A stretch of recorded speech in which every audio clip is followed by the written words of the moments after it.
Semua manusia di dunia ini pernah mengalami mimpi ketika tidur. Tidak terkecuali Rasulullah Shallallahu Alaihi Wasallam. Mimpi yang dialami Rasulullah Shallallahu Alaihi Wasallam diriwayatkan oleh sahabat. Salah satunya dari Abdurrahman bin Samurah radhiyallahu anhu yang berkata, Nabi Muhammad Shallallahu Alaihi Wasallam bersabda, "Sesungguhnya aku telah mengalami mimpi-mimpi yang menakjubkan pada malam aku sebelum diisrokan."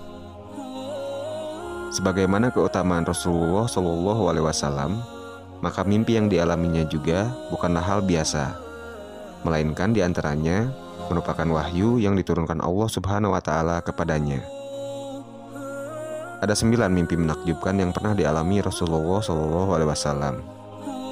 Mimpi-mimpi tersebut mengandung makna mendalam, petunjuk kebaikan bagi umat manusia. Mimpi pertama. Aku telah melihat seorang dari umatku telah didatangi oleh malaikatul maut dengan keadaan yang amat menyeramkan untuk mengambil nyawanya. Maka malaikat itu terhalang perbuatannya.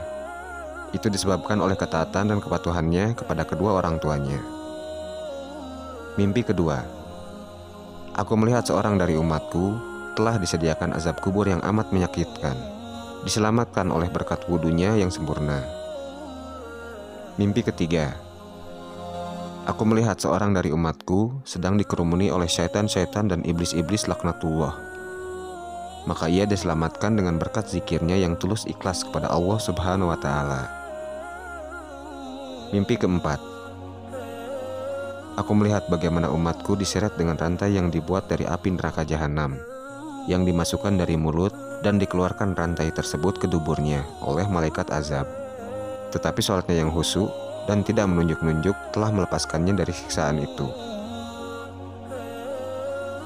Mimpi kelima. Aku melihat umatku ditimpa dahaga yang amat berat. Setiap kali dia mendatangi satu telaga, dihalangi dari meminumnya. Ketika itu, datanglah pahala puasanya yang ikhlas kepada Allah Subhanahu Wa Taala, memberi minum hingga ia merasa puas. Mimpi keenam. Aku melihat umatku coba untuk mendekati kumpulan para nabi yang sedang duduk berkumpul-kumpulan. Setiap kali dia datang, dia akan diusir. Maka menjelmalah mandi junub dengan rukun yang sempurnanya, sambil kekumpulanku seraya duduk di sebelahku. Mimpi ketujuh.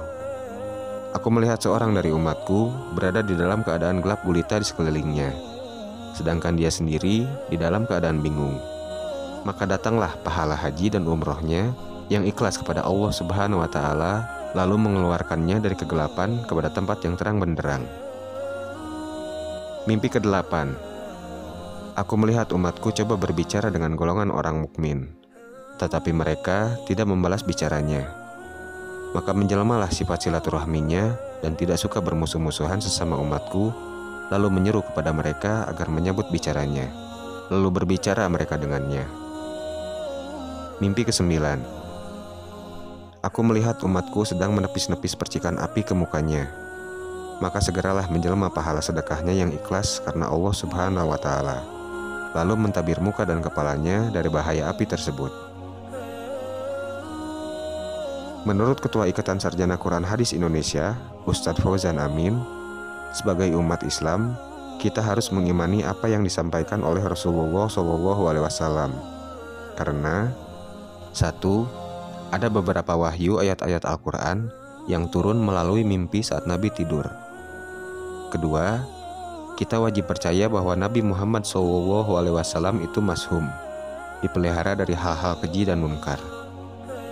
Ketiga, kita wajib percaya apa yang disampaikan Nabi Muhammad SAW sebagai maksum. Keempat, Nabi Muhammad SAW memiliki 4 sifat, yaitu sidik, amanah, tablik, dan fatonah, sehingga tidak mungkin Rasulullah SAW menyampaikan kebohongan.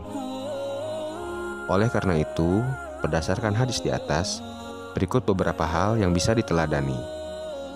Taat dan patuh pada orang tua, berwudu dengan sempurna, zikir yang ikhlas kepada Allah Subhanahu Wa Taala, sholat yang khusyuk, puasa dengan ikhlas kepada Allah Subhanahu Wa Taala, mandi junub dengan rukun yang sempurna, melakukan haji dan umroh dengan ikhlas kepada Allah Subhanahu wa Ta'ala, menjaga tali silaturahmi, dan bersedekah. Wallahu a'lam bishawab.